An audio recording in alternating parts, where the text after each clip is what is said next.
Halo sahabat jiwa, Assalamualaikum warahmatullahi wabarakatuh. Bertemu lagi dengan Bang Jai di Yona Sehat Jiwa. Salam sehat jiwa. Kali ini Bang Jai akan membahas tema bagaimana seharusnya anak mencegah perilaku bully dari temannya atau anak lain di sekolah. Tentu ini penting sekali sebagai pertahanan diri si anak ketika berada di lingkungan di mana di tempat tersebut ada praktek bullying. Nah, tentu ketika ada seperti itu tidak mungkin juga anak tidak boleh sekolah atau selalu dipindah ke sekolah lain. Tentu tidak mengatasi masalah. Ya, ketika ada praktek bullying di sebuah sekolah, belum tentu di sekolah yang lain juga tidak ada.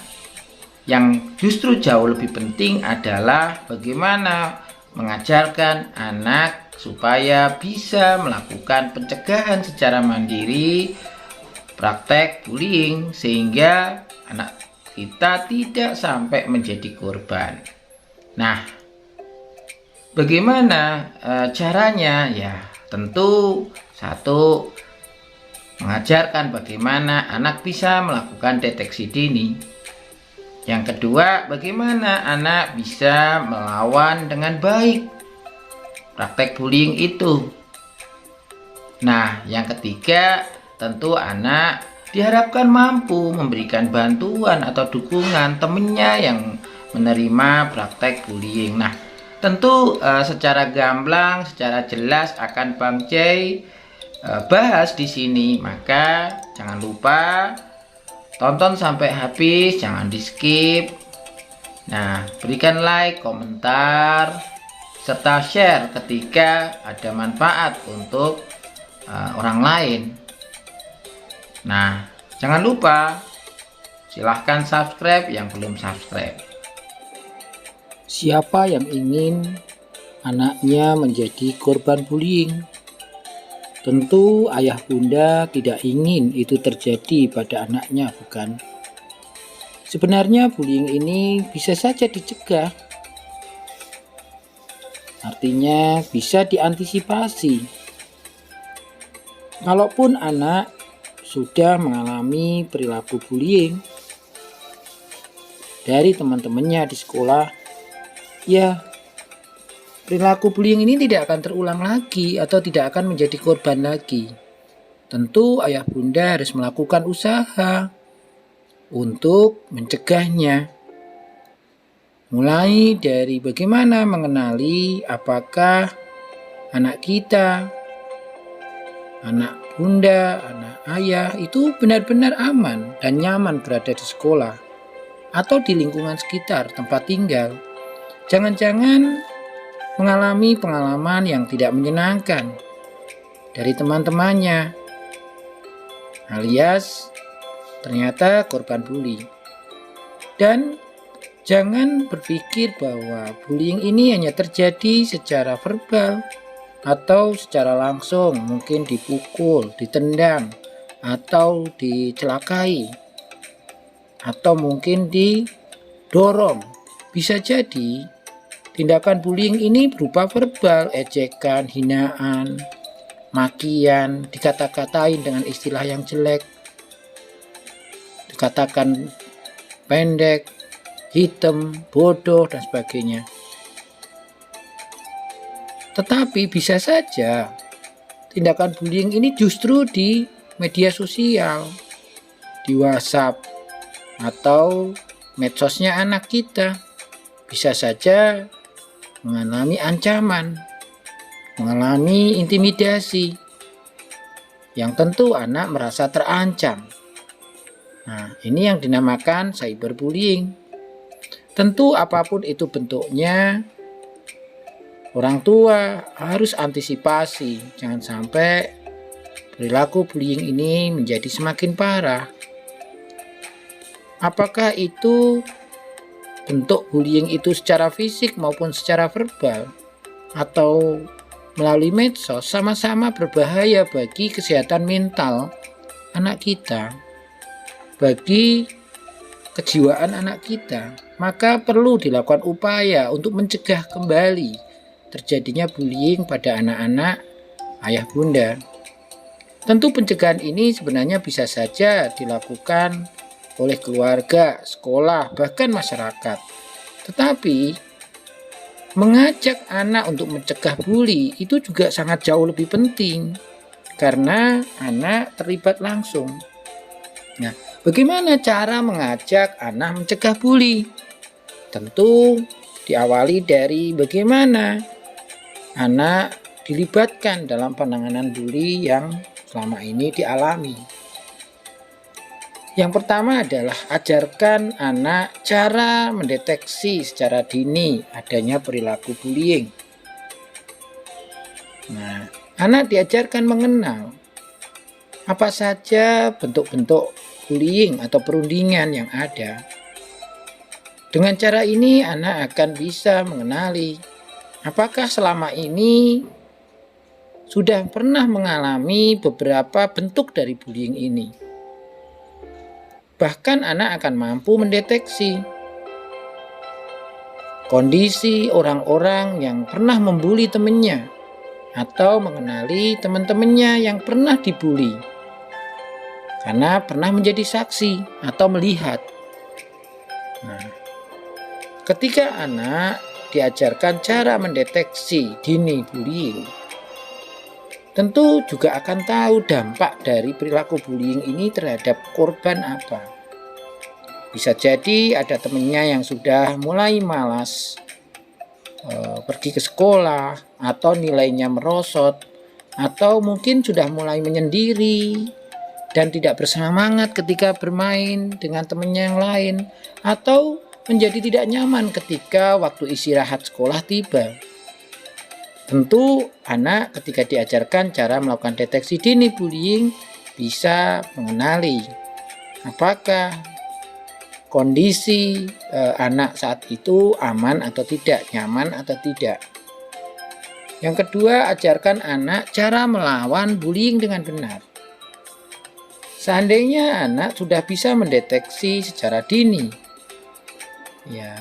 kejadian bullying atau mungkin resiko terjadinya bullying di sekolah, maka anak akan bisa menyiapkan diri untuk melawan dengan cara yang benar. Anak mampu melawan ketika terjadi bullying pada dirinya.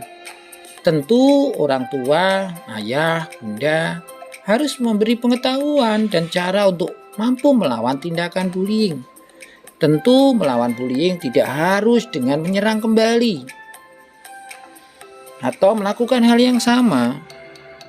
Bisa saja anak bisa mengungkapkan secara asertif. Bisa mengatakan bahwa saya nggak suka kamu menghina saya. Atau saya nggak suka kamu mencelakai saya, memukul saya, atau mengganggu saya.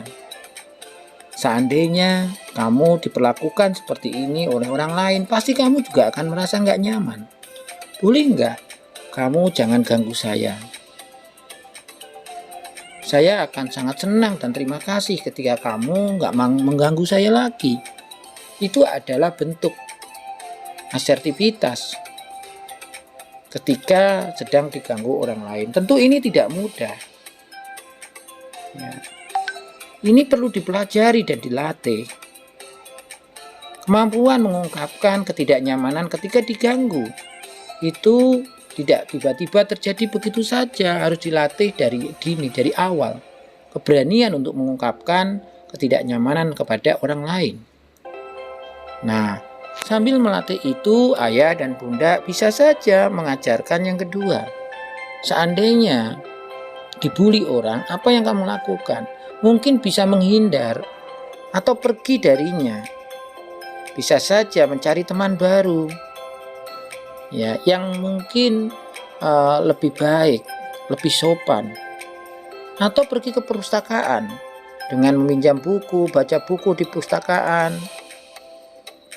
Tentu akan bisa terhindar dari perilaku bullying berikutnya. Kemudian yang berikutnya bisa saja anak mencoba menghindar, mencoba mencari aktivitas pengganti untuk tidak ketemu dengan anak itu. Anak yang suka membuli, bisa saja anak kita minta untuk mungkin permainan yang ada di sekolah, atau mungkin bisa ke perpustakaan baca-baca, atau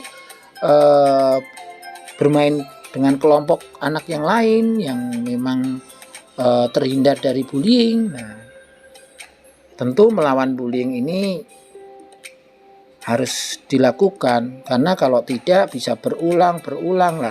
Kalau anak takut dan menerima begitu saja, bahkan menangis, bahkan terlihat ketakutan, mungkin pembuli akan semakin membabi buta, tidak akan menghentikan, justru akan tambah.